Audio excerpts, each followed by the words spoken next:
to this video about circles. This is a circle, okay, and it has a midpoint, okay. Now, that's half a line in your circle, and that's another half a line, and that's another half a line.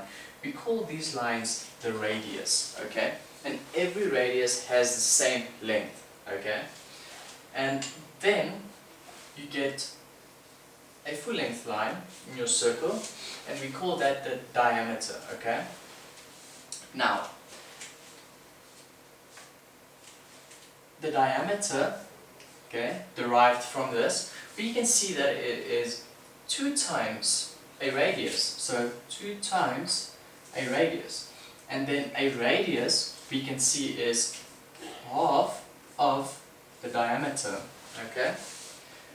Then you get another property of a circle. It is known as the circumference.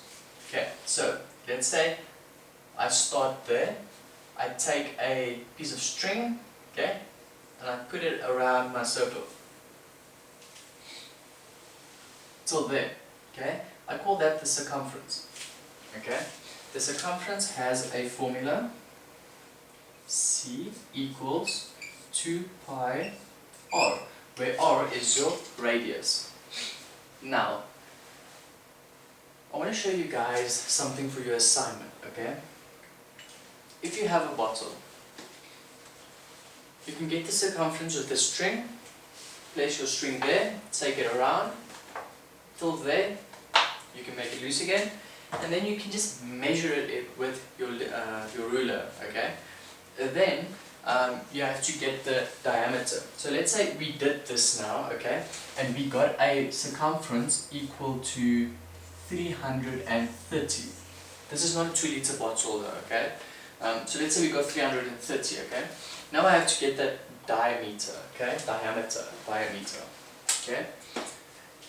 I don't think it's going to work with the string, so I did something like this, and something like this, and then I measured it, okay, so it's pretty spot on, okay. Then we've got the diameter. Let's say I got a diameter which is 110. This was both done in millimeters. You can use centimeters if you want, okay.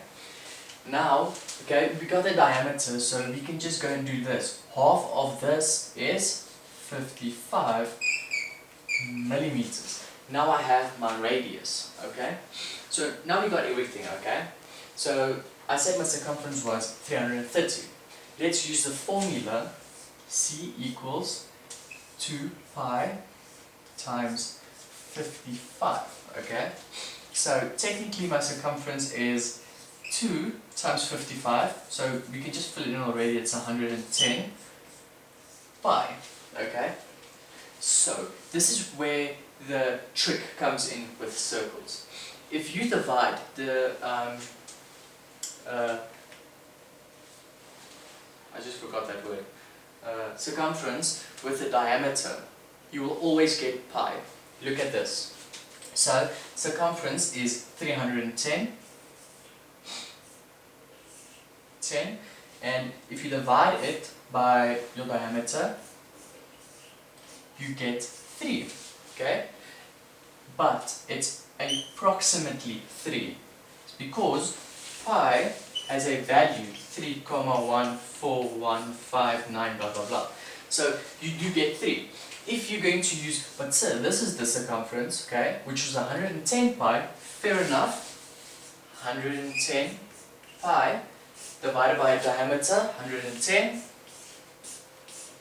it's still pi. Your circumference will always be pi, okay. So technically, pi tells you the ratio from circumference to diameter, okay. Guys, good luck with your assignments. It's not that hard.